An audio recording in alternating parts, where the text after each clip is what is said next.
سیدہ عائشہ صدیقہ کہتی ہیں زمانہ سو جاتا اور میرے رسول مصلی بچھا کے کھڑے ہو جاتے، او یار کھیتی باڑی کر کے نہیں، محنت مزدوری کر کے نہیں۔ جناب عائشہ کہتی ہیں میں یہ بھی دیکھتی کہ حضور ایک آیت شروع کرتے تو ساری رات اسی کو پڑھتے، اور میری نظر جاتی تو قدم مبارک پہ ورم آ جاتا۔ یار نماز پڑھ پڑھ کے، اتنی مشقت کر کے، اتنی جد و جہد کر کے ورم آ گیا، یا رسول اللہ اتنی محنت کیوں کرتے ہو؟ فرمایا افلا اکون عبدا شکورا، کیا میں اپنے رب کا شکر گزار بندہ نہ بنوں؟ صحابہ کا ذوق عبادتوں کا، ریاضتوں کا، تلاوتوں کا، طبیعت ہے ان کی، وہ ایک دوسرے کو، حضرت مولا علی شیر خدا کرم اللہ تعالی وجہ الکریم کے زمانے میں روم کے بادشاہ نے کہا یار یہ مسلمانوں کا پتہ تو کرو، یہ آخر کیوں اتنے زیادہ مجاہد ہیں؟ اس زمانے میں جاسوس بھیجنے کا مزاج تھا، اب تو جاسوس پکڑا جاتا ہے، اب تو جاسوس ہو، اور جاسوسی کا شوق ویسے آج بھی ہے۔ عرض کروں تھوڑی سی بات اس عنوان سے، پتہ کیا ہمارا مسئلہ ہے؟ ہم جہاں جاتے ہیں نا وہاں تھوڑی خوشبو سونگنے کی کوشش کرتے ہیں، وہ کیا ہے تو یہ کیا ہے تو ادھر کیا ہے تو تھوڑا سا ادھر کیا ہے۔ میرے رسول پاک پڑھیے درود شریف، سارے پڑھیے ذرا زور سے، صلی اللہ تعالی۔ نبی پاک علیہ السلام نے فرمایا جاسوسی نہ کرنا ورنہ تم بندوں کو خراب کر دو گے، اور فرمایا اس طرح نہ ہو کہ تم کسی کے اب کھول نہ نکلو تو تمہارے پہلے کھول جائیں۔ یہ جو ذوق ہے نا یہ ختم کریں، چھوڑیں، مطلب آپ کس چکر میں پڑے ہوئے ہیں؟ اتنی زیادہ توجہ کرنے کی کیا ضرورت ہے؟ نے کام سے کام رکھیں، اس میں بندہ تھوڑا سا نا آسان رہتا ہے۔ یہ جو بہت زیادہ ٹٹولنے والے لوگ ہوتے ہیں نا وہ بیچارے پھر عمر ٹٹولتے ہی گزار دیتے ہیں، اس لیے کہ مزاج ہی بہت پکا ہے، بوری کا منہ کھول کے اندر تک ہاتھ ڈالنا، تو پھر کئی دفعہ سامنے سے بچھو بھی لڑ جاتا ہے، خرابی ہوتی ہے۔ تو جاسوسی کی جاتی تھی، اس نے بھی جاسوس بھیجے، کیونکہ قبیلوں کے لوگ تھے، کچھ مسلم کچھ کافر، پہچانے نہیں جاتے تھے لوگ، تو کچھ لوگ اس نے بھیجے، انہوں نے آ کے نا تحقیق کی، ریسرچ کری کہ آخر ماجرا کیا ہے، تو واپس جا کے انہوں نے رپورٹ دی نا روم کے بادشاہ کو۔ اس رپورٹ کا ایک جملہ بڑا شاندار ہے، وہ کہنے لگا بادشاہ ہمیں مسلمانوں کی کوئی سمجھ نہیں آئی، ہمیں کوئی سمجھ نہیں آئی۔ انہوں نے کہا بھئی کیوں نہیں سمجھ آئی؟ کہنے لگے یار عجیب بندے ہیں، جب رات مصلی پہ بیٹھتے ہیں تو یوں لگتا ہے ان کا دنیا سے رشتہ ہی کوئی نہیں، کوئی کسی کو نہیں جانتا، کوئی اپنے دکھ سنا کے رو رہا ہے، کوئی اپنی بات کر کے رو رہا ہے، لگتا ہے کہ ان کا کوئی رشتہ ہے ہی نہیں جب مصلی پہ بیٹھتے ہیں۔ اور فرمایا جب سویرے یہ جہاد کرنے نکلتے ہیں تو لگتا ہے ان سے زیادہ دلیر ہی کوئی نہیں۔ حالانکہ جو مصلوں پہ رونے دھونے کے لوگ ہوتے ہیں وہ کئی دفعہ جہاد میں کام نہیں کرتے، لیکن عجیب لوگ ہیں کہ رات کے راہب ہیں، دن کے مجاہد ہیں، کوئی سمجھ نہیں آتی۔ میرے عزیز ان لوگوں نے مصلی آباد کر کے رکھا، تلاوتیں ان کا ذوق رہی، منظر روز پڑھنا، اسباق پڑھنا، وظائف پڑھنا، یہ ان کا ذوق رہا۔ اعلیٰ حضرت بریلوی رحمت اللہ نے 1000 کتاب لکھی ہے، لیکن الوظیفۃ الکریمہ کے نام سے جو وہ صبح و شام وظائف پڑھتے تھے وہ الگ انہوں نے ان کو بیان کیا، پابندی کے ساتھ اپنی اللہ اللہ کرتے تھے۔ شیخ شہاب الدین سہروردی رحمت اللہ علیہ، اس پر ایک بندے نے اعتراض کیا، اس نے کہا جی آپ کس قسم کے صوفی ہیں، مرید بیٹھے ہیں اور آپ وہاں نفل پڑھ رہے ہیں؟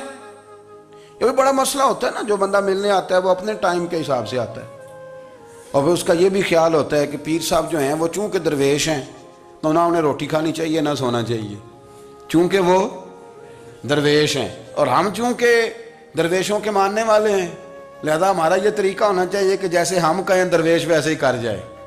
حالانکہ جس کو آپ درویش کہیں گے آپ اس کی مانیں گے، آپ منوائیں گے نہیں، تو ہمارا مزاج ہوتا ہے۔ شیخ شہاب الدین پر لوگوں نے اعتراض کی، حضور لوگ ملنے آئے ہیں، زیارت کرنے آئے ہیں، بندے دعا کرانے آئے ہیں، اللہ اللہ کرانے آئے اور آپ نفل پڑھ رہے ہیں، کیا جملہ ہے، کیا حسن ہے، کیا خوبصورتی ہے۔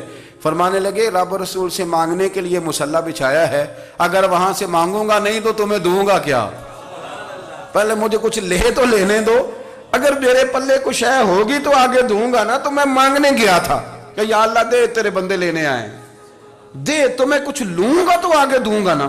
لیکن ہمارا یہ سٹیٹس، یہ مزاج، یہ شعور نہیں ہے، گپیں، کہانیاں، داستانیں، گفتگو، خطابت، واز، کیا بات۔ لیکن اگر کچھ کرنے کا کام ہو تو وہ نہیں ہم سے ہوتا۔ میرے نبی کریم علیہ السلام نے مصلی سے دل لگانے کا درس دیا، حضور نے توجہ دلائی، صحابہ اس ذوق کے حامل لوگ تھے، وہ کوشش کرتے تھے جناب صدیق اکبر رضی اللہ تعالیٰ عنہ کا عبادت کا مزاج ہمیشہ قائم رہا. حضرت عمر فاروق ساری رات اللہ کے حضور کھڑے رہے.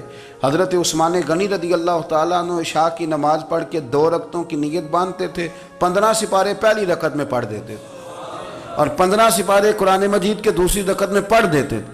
آپ نے نا حضرت عمر فاروق کے وصال کے بعد ان کی ایک بیوہ سے نکاح کیا.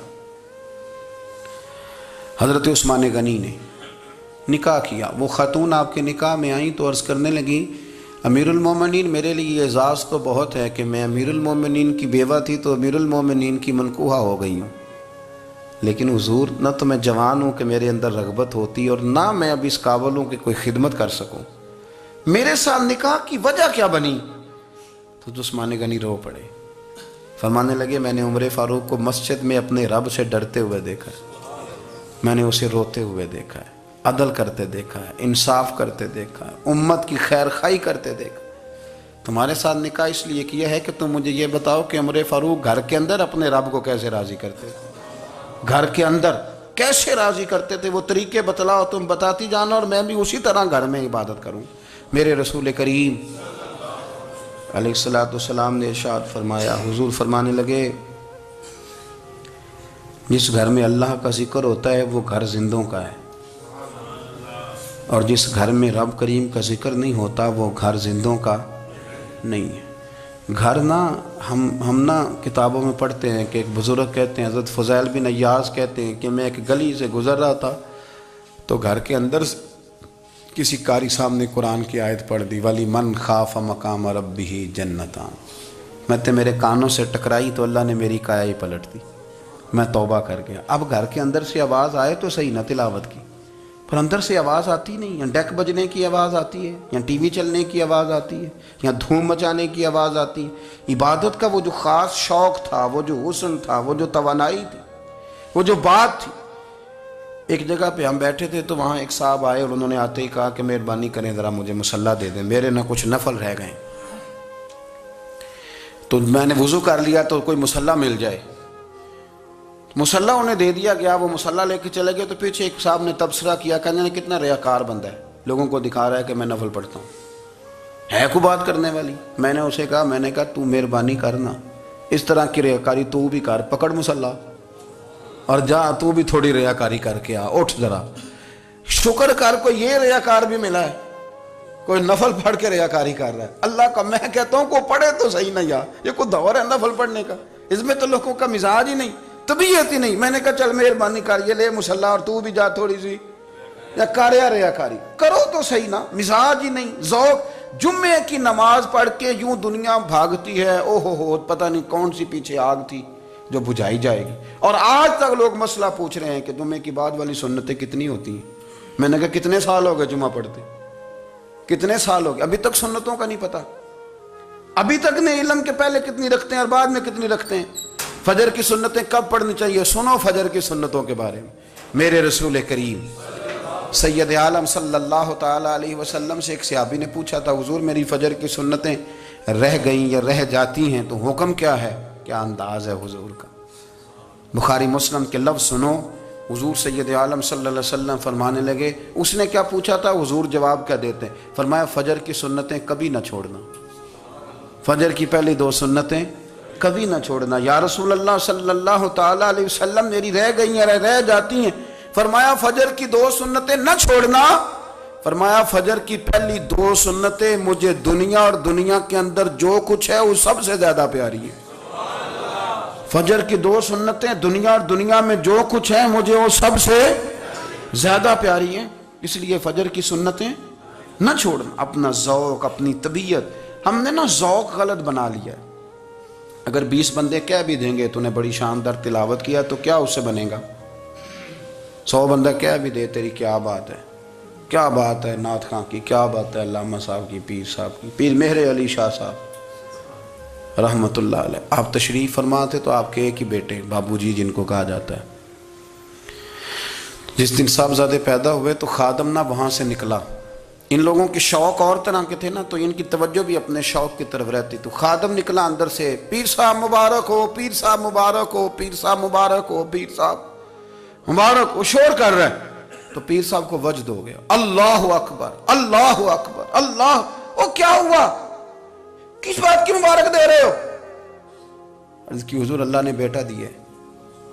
تو آپ فرمانے لگے اچھا حضور آپ کیا ہوا، آپ تو پریشان ہو گئے۔ فرمانے لگے جب تو نے 3 دفعہ کہا نا مہر علی کو مبارک ہو، تو میں سمجھا تھا شاید تجھے کسی نے بتا دیا ہے کہ مہر علی سے اللہ راضی ہو گیا۔